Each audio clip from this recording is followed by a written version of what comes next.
안녕하세요. 보드카 처먹은 역사왕의 보처강입니다.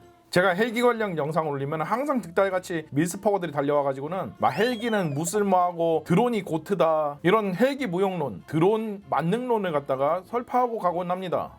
일단 모든 무기체계는 각자 역할과 특성이 다르기 때문에 어떤 무기가 만능이다 이런 이야기는 하기 어렵습니다. 특히 헬기가 없어지면은 공중강습, 산악지대에서의 물자 수송, 부상자 후송 이거 뭘로 할 건데? 뭐 보병들이 아크릴트 달아가지고 날아다녀야 돼? 아이언맨이야? 제가 이야기했잖아요. 군사 쪽에서 유일하게 인정받는 무용론은 딱 하나밖에 없습니다. 뭐? 밀스퍼거 무용론. 반박시 내 말이 맞습니다. 특히나 공격 헬기에 대해서 억까하시는 분들이 정말로 많아요. 공격 헬기는 퇴물이고 그 역할은 드론이 대신하면 된다고 그렇게도 주장하시는데요. 이런 사람들이 특히 문제인 게 뭐냐면은 진짜로 일부 군사 선진국들이 이 사람들이랑 똑같은 말을 하면서 공격 헬기의 운영을 축소하거나 중단했기 때문에 실제로 이런 사람들에게 판단 근거까지 제공하고 있기 때문에 그렇습니다. 그렇다면 대체 왜 일부 군사 선진국들은 공격 헬기의 운영을 포기하거나 축소했을까요? 그리고 그 이면에 숨겨진 진실은 어떤 것이 있을까요? 1960년대 미국이 베트남전에 본격적으로 발을 들이밀자 문제가 되는 것이 하나 있었습니다. 당시 헬기를 이용한 헬기 강습은 굉장히 정확하게 그리고 빠르게 병력들을 목표 지점에 진출시켜가지고 전개할 수 있다는 엄청난 장점이 있어가지고 굉장히 신식교류로서 각광받고 있던 그런 전술인데요. 문제는 베트남의 우거진 밀림에서는 일단 이 헬기들이 착륙을 하고 대규모의 병력을 갖다가 드랍시켜 놓을 만한 평탄한 계열지를 찾는 게 좀 어려웠다는 것이고요.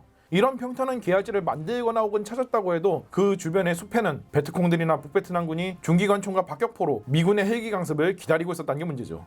그래서 헬기 강습을 하려고 헬기들이 딱 이 계열지에 터치다운 해가지고 보병들이 내려놓는 그 순간 헬기가 가장 취약한 상태이지 않습니까? 이때를 노려서 매복하고 있던 베트콩들과 북베트남군이 중기관총 사격과 박격포 사격을 하면은 꼼짝없이 우르르 다 터져나가는 거예요. 이게 어느 정도로 피해가 컸었냐면은 베트남 전쟁 기간 내내 격추된 미군의 헬기 숫자만 5,000대입니다. 정말 상상을 초월하는 피해죠. 그래서 UH-1 휴이 수송 헬기에다가 로켓 포드도 달고 착륙 예정지 주변에 있는 매복한 적을 청소하고 그 다음에 병력들을 엄호하면서 강습시키는 방법으로 진행을 했는데요. 이게 효과가 좋았어요. 근데 UH-1 휴이 같은 경우에는 이게 수송 헬기로 설계가 된 물건이다 보니까 전문적인 무장을 달기에는 무장량도 부족했고 또 무장들도 간이로 설치된 거라서 운용에 난점이 많았습니다. 그래서 등장한 것이 바로 AH-1 코브라 공격 헬기입니다. 병력 수송용 캐빈을 날려버리고 텐덤 좌석을 갖다 설치해가지고 중량을 절약했죠. 그래서 UH-1 휴이와 똑같은 엔진을 사용하지만 UH-1 휴이보다 더 많은 수의 무장을 달고 더 빠르고 더 날렵하게 날아다닐 수 있었습니다. 그리고 고정 터렛에 40mm 고속유탄 기관총이나 미니건, 기관포 이런 것들을 장착할 수가 있었죠. 덕분에 빠른 속도로 정확하게 착륙 지점으로 진출을 해가지고 막대한 양의 화력을 쏟아붓고 기관총과 고속유탄 기관포로 강습 병력들을 엄호하다가 재장전 받고 또다시 날라와가지고 화력을 쏟아붓는 식으로 코브라는 엄청난 성공을 거둘 수가 있었습니다. 그렇다고 이 임무를 고정익기가 대신하기에는, 즉 공격기나 전투기가 대신하기에는 높고 빨라서 그 임무를 하기 어렵습니다. 정확도가 떨어지기 때문에 항공 화력 유도를 정확히 해줘야 되거든요. 근데 공격 헬기는 꼭 그렇게까지 해줄 필요는 없죠. 적에 대한 정밀 관측 역시 당연히 고정익기는 빠르고 낮게 날기가 좀 어렵다 보니까 굉장히 어렵고요. 이러한 화력상에 힘입어가지고 공격 헬기라는 장르는 전 세계에 우후죽순 도입이 되었습니다. 그런데 2020년 미 해병대는 갑자기 해병대의 신속기동군으로서의 면모를 강화시키기 위해서 공격 헬기 운영을 중단하고 드론 전력을 강화하겠다고 선언했습니다. 세상은 미 해병대의 방침에 갸우뚱했죠. 그리고 2022년 우크라이나 전쟁이 터졌습니다. 이때 러시아군의 헬기들은 개전 첫날 수도인 키이우까지 우르르 진출해가지고 로켓탄을 퍼붓고 그래가지고 굉장한 공포감을 줬지만 그뿐이었습니다. 러시아군의 공격 헬기들은 우크라이나군의 휴대용 대공 미사일들에 우르르 격추당했고, 러시아군의 공격 헬기들은 한때 러시아군의 지상병력을 로켓으로 멀찌감치서 상승하면서 쏴주는 식으로 간접화력을 지원해주는 그런 수단으로나 전락해야 됐었죠. 반대로 우크라이나군은 드론으로 엄청난 전과를 올렸고 러시아군을 초반에 궁지로 몰아넣었습니다. 전쟁 중반기 이후에는 서로 드론을 이용해가지고 양측을 공격하기 시작했고, 이는 여러가지 보도나 영상으로도 잘 나와 있죠. 전 세계는 충격을 받았습니다. 그리고 2022년 12월 육상자위대는 우크라이나 전쟁의 전운을 받아들여서 공격 헬기의 운영을 포기하겠다고 선언했습니다. 그리고 드론전 능력을 강화하겠다고 했죠. 약속이나 한 듯이 미 육군에서도 차기 정찰 헬기 사업을 아예 취소하기로 했습니다. 그리고 뭐 하나 언론에 소개되면 그냥 무지성 무비판적으로 수용하는 우리 밀스퍼거 분들은 드론이 만능이고 공격 헬기는 개쓰레기다 라는 취지의 주장을 해대기 시작했습니다. 그리고 결정적으로 한국도 2025년에 아파치 공격 헬기 추가 도입을 포기하게 되면서 이는 거의 정설화가 되어버렸죠. 이렇게 전 세계적으로 공격 헬기라는 물건 자체가 퇴물 취급받는 그런 모양이 전개되었는데요. 저는 공격 헬기가 아직까지도 그 역할을 톡톡히 해낼 수 있으며 그 위치를 공고히 지키고 있다고 판단합니다. 아직까지는 드론이 공격 헬기의 위치를 대체할 수 없으며 드론 만능론은 매스컴이 몇몇 자극적인 사실들만 부각시켜가지고 만들어낸 환상에 불과합니다. 저는 올해 초반까지만 해도 우크라이나 전쟁 과정에서 올라오는 손실 보고들을 매일 체크하고 또 어떤 양상으로 전황이 전개되는지 분석을 해왔었는데요. 드론 만능론을 주장하기에는 전장이 드론 원툴로 그렇게 돌아가지도 않았습니다. 이 점은 우크라이나 전쟁이 진짜 게임 체인저 영상을 보고 오시면 이해가 빠르실 것입니다. 그렇다면 왜 일부 군사 선진국들은 이렇게 공격 헬기 운영을 축소하거나 포기했나? 여기에는 정치적인 문제가 숨겨져 있습니다. 자, 일단 가장 먼저 공격 헬기 운영을 포기한 미 해병대를 보죠. 2017년 트럼프 일기 행정부가 들어섰습니다. 트럼프 정부는 멕시코 불법 이민자들을 정말로 싫어하는 그런 정부였어요. 그래서 미국과 멕시코 국경에 어마어마하게 거대한 장벽을 건설한다고 했습니다. 그래서 수백억 달러를 들여가지고 이 장벽을 건설하겠다고 했는데 문제는 이 예산이 준비도 안 된 예산이었고 급하게 트럼프가 요구한 거라서 이런 거액의 예산을 어디서 끌어올 데가 없었어요. 그렇다고 해서 의회에다가 이 예산을 갖다가 요청하자니 공화당 내부에서도 반대하는 사람들도 있고 민주당에서는 당연히 이 예산안에 계속해서 딴지를 거니까 그래서 트럼프는 어차피 장벽을 만들면 국방에 도움이 되지 않겠느냐는 논리를 세워가지고 제일 만만한 거 뭐야? 국방 예산 까가지고 이거 짓기 시작해요. 물론 국방성에서는 반발했지만 뭐 상관의 적법한 명령이라고 하면은 까라면 까야 되는 게 군인 아니겠습니까? 그래서 일이 속행이 되었는데요. 국방성에서는 어느 군 예산을 까가지고 트럼프한테 줄지 폭탄 돌리기를 시전했죠. 그 결과 가장 예산 우선순위가 낮고 각 군 중에서 가장 끝발이 떨어지는 해병대가 당첨되었던 것입니다. 그래서 해병대는 순식간에 마이너스 수십억 달러라는 엄청난 적자를 갖다가 처맞을 수밖에 없었어요.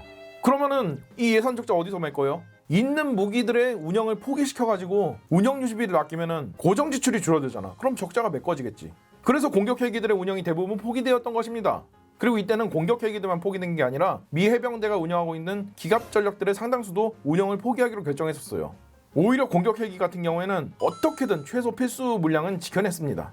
당연히 미 해병대가 어쨌든 상륙을 하려면은 상륙 예정지에 대한 화력 지원이나 엄호는 공격 헬기들이 해줘야 되니까 F-35B 이런 거는 무장을 조금밖에 못 달잖아요. 그리고 헬기의 기본적인 특성을 따라갈 수도 없고. 그러면은 미 해병대가 왜 기동전이니 드론전이니 하면서 공격 헬기의 도입을 포기한다고 그렇게 발표했냐고요? 그러면은 해병대 사령관이 공식성상에 가가지고 우리 백악관 금쪽 새끼 하나 때문에 공격 헬기 운영 못하게 됐어요 라고 그렇게 말할까? 민주주의 문민통제 국가에서는 그렇게 말했다가는 잘못하면은 상관모욕죄로 피바람이 불 수도 있어요. 실제로 기자들 앞에 가가지고 그 짓거리 하던 메가더 어떻게 됐습니까? 만장일치로 해임당했잖아요. 자세한 것은 메가더의 진실편을 보고 오시면 이해가 빠르실 겁니다. 그래서 예쁘게 말해요 하면서 드론전이니 기동화니 그러면서 잘 포장해가지고 발표했던 겁니다. 그럼 미 육군은 왜 정찰헬기를 포기했던 것일까? 일단 장병 예산을 미 해병대만 그 독박 쓰고 죽으라고 할 수는 없잖아. 그래서 말 안 나오게 다른 군에서도 예산을 조금씩 깠어요. 그러면은 시급 사업이 아닌 것들 중에서 좀 가장 우선순위가 떨어지는 사업을 포기를 해야 되겠지. 미 육군에서는 정찰헬기 사업이었어요. 왜냐면은 정찰헬기는 진짜로 드론이 어느 정도 땜빵 치는 게 가능했거든. 완벽하진 않지만. 근데 이 사업을 갖다가 아싸리 다 포기해버리면은 그 사업에 연관되어 있던 무기회사들 반발이 심하겠지. 그 연관된 정치인들도 반발할 거고. 그래서 미 육군에서는 이 사업을 갖다가 지속해야 될지 말아야 될지를 갖다가 검토한답시고 한 2-3년 질질 끌었어요. 그러다가 우크라이나 전쟁이 터진 거야. 완벽한 빙의거리가 생겼어. 그래서 취소. 뭐 그때는 바이든 정부 아니었냐고? 그렇다고 해가지고 이미 까버린 예산이 돌아옵니까? 그렇다면 그렇게 해가지고 뭐 미 육군이 공격 헬기대대 운영을 포기했느냐? 그건 절대 아니죠. 여전히 아파치 잘만 쓰고 있습니다. 오히려 아파치 개량안은 지속적으로 나오면서 계속해서 개량 계획이 진행되는 중이에요. 유무인 복합체계인 멈티 이것도 도입을 해가지고 아파치를 갖다가 그 유무인 복합체계의 아주 중요한 체계로서 사용한다고 하죠. 그럼 일본은 왜 포기했나? 일본은 1980년대부터 AH-1 코브라 공격 헬기를 갖다가 도입을 했습니다. 근데 이게 노후화가 많이 돼가지고 이걸 대체해야 됐었어요. 그래서 2001년에 롱보우 아파치 블록 2를 갖다가 63대를 도입해가지고 코브라들을 대체하기로 합니다. 근데 63대나 도입하다 보니까 국내 항공산업을 갖다가 증진시키기 위해서 라이센스 생산으로 후지중공업에서 생산을 하기로 했어요. 그래서 생산 라인 다 깔았지. 거기다가 일본이 롱보우 레이더를 갖다가 아파치 한 기당 하나씩 1대1로 장착하는 그런 엄청난 풀옵션으로 사왔다고. 근데 정권이 바뀌면서 이게 되게 많은 비용이 들어간다고 정부에서 지적한 거야. 그래가지고 정부에서는 도입 수량을 열세대로 줄였어요. 그러면 생산 라인 까는 비용, 인건비, 라이센스비, 이거 후지종업이 다 먹고 혼자 죽을까요? 그 비용을 전부 다 그 10세대의 아파치 헬기한테 청구해버렸습니다. 그래서 아파치 헬기 대당 2,200억 원에 도입하는 대참사가 터졌어요. 참고로 아파치 헬기 우리가 한 대당 550억 원에 사왔어요. 자, 그러면은 코브라는 그냥 대체 없이 퇴역해야 되네? 그래서 육산자위대가 2010년대에 새로운 신형 공격 헬기 사업을 갖다가 막 알아보고 다녔는데 그만한 예산적 여유가 당장 나올 리가 없지. 그러나 이때 우크라이나 전쟁이 터졌어요. 육자대는 우크라이나 전쟁의 전운을 받아들여가지고 드론으로 이거 땜빵 치면 되니까 공격 헬기 사업 안 해도 된다고 명예사할 훌륭한 명분이 생겼던 것이죠. 그래서 취소시킨 겁니다. 뭐 아니면은 통합망 요장이 국민들 앞에 가가지고 우리 정부가 개노답이라 가지고 공격 헬기 우리 추가로 도입 못해요 하면서 도계자로도 박을까? 우크라이나 핑계댄 게 모두가 편하고 아무도 안 다칠 수 있는 방법이잖아요. 그렇다면 한국은 왜 아파치 추가 도입 사업을 접었는가? 이 보도가 나왔던 시점이 바로 2025년 2월이었습니다. 윤석열이 내란 일으켜가지고 환율 개떡상했었을 때잖아. 근데 아파치 가디언 말고도 육군의 시급 사업들은 넘쳐납니다. 근데 환율이 올랐는데 다른 시급 사업들이라고 해가지고 위태롭지 않겠어요?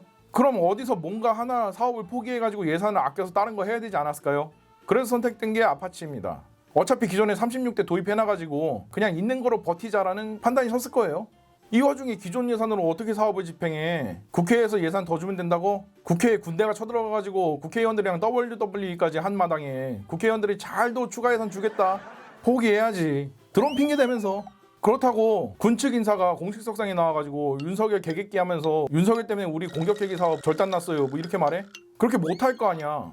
왜 다른 밀리터리 채널들에서 한국이 아파치 추가 도입 절단났다고 이야기하면서 절대로 윤석열이 내란 일으켜가지고 환율 떡상해서 그렇다고는 말 안 하는 줄 아세요? 구독자 떨어져 나갈까봐. 아마 이거 군튜버 중에서 보처왕 채널이 최초로 이야기하는 것일 겁니다. 뭐 내 말이 틀린 것 같다고? 그래 100번 양보해가지고 뭐 아파치 가디언이건 뭐가 공격핵이 다 쓸모없다고 치자. 근데 그러면 왜 아파치 가디언은 도입 안 하면서 훨씬 더 성능이 떨어지는 미르온, 무장온 이건 왜 도입해? 그들 말대로 공격헬기가 진짜로 쓸모가 없다고 하면은 이 200대 이상 도입하는 미르온, 무장온 다 예산 낭비 사업이고 국방력을 좀먹는 것들 아니에요? 그럼 다 사업 취소시키고 이거 다 메모 처리하면 되잖아. 그게 맞는 거잖아. 근데 왜 그렇게 안 해? 지금 미르온 사업도 200대 이상 예정대로 간다고 하고 사업 순항하고 있습니다. 무장온도 마찬가지로 순항하고 있습니다. 그렇다면 이것들과 아파치의 차이는 뭐가 있어요? 어쨌든 내부 부품들은 외국산이지만 국내에서 생산되기 때문에 조금이라도 돈이 내부로 도느냐 아니면 아파치처럼 무조건 달러 현찰 박치기로 사야 되느냐 그 차이밖에 없지 않아요? 결론 내려드리겠습니다. 각자 난처하고 말 못할 정치적인 사정이 있었는데 푸틴이 우크라이나 침공하면서 우크라이나 전쟁이라는 아주 좋은 핑계거리가 생겼기 때문에 우르르 공격헬기 관련 운영을 포기했던 것입니다. 명예사 한 거예요. 앞으로 각군 수뇌부들은 크렘린 방향으로 하루에 3번씩 절하세요. 그렇다면 드론이 정말로 공격헬기를 대체할 수 있나? 저는 보처왕 채널을 운영하면서 지속적으로 이런 질문을 수천 번을 받아왔었습니다. 저는 항상 이렇게 이야기했습니다. 드론이 공격 헬기의 능력을 완벽하게 대체한다면 가능합니다. 이 영상 잘 보신 분들은 아시겠지만 공격 헬기의 장점인 정확성, 화력, 지속 엄호 이거 기억하실 겁니다. 드론들도 어찌저찌 정확성은 내고 있으니까 그렇다고 칩시다. 그러나 화력은 어떨까요? 자, 아파치 가디언이 최대 이륙 중량 기준 10톤급입니다. 혹시 최대 이륙 중량 10톤짜리 멀티콥터 보신 분? 자, 나는 드론이 38발의 로켓, 8발의 헬파이어, 스팅어 미사일, 30mm 체인건, 탄약들, 고성능 밀리파 레이더와 주야간 광학 장비, 방탄 기능 이것을 갖추었으면서 최고 속도 시속 330km로 날 수 있고 2시간 반을 채공할 수 있는 멀티콥터를 본 적 있다. 거수. 근데 뭐 공격 헬기가 어쩌고저쩌? 전술적 유연성은 어때요? 사람이 직접 사방을 감시하면은 시야각도 넓고 실시간으로 감시하면서 적의 갑작스러운 출현이나 어떠한 위협 상황을 실시간으로 감지하고 곧바로 대응에 나설 수 있습니다. 드론은 시야도 제한적이고 딜레이도 발생해요. 우크라이나에서 러시아 공격 헬기들이 깨져나간 것은 러시아군이 전쟁 시작할 때 ATO 자체가 없거나 굉장히 부실해가지고 우크라이나군의 방공망을 완벽히 제압하지 못했기 때문에 벌어진 일입니다. 그 상태에서 공격 헬기들만 우르르 몰아넣으니 당연히 우수수 떨어질 수밖에 없지. 반대로 2023년에 우크라이나가 대반격한다고 6월에 공세에 나섰지만 이 공세를 막을 때 결정적인 역할을 했던 것은 결국은 공격 헬기들이었습니다. 그냥 전쟁 초반에 러시아군이 모질이었다는 말밖에는 설명이 되지 않습니다. 전쟁은 사람이 하는 겁니다. 무기가 아무리 좋아도 사람이 저렇게 빡대가리면은 적골 나는 겁니다.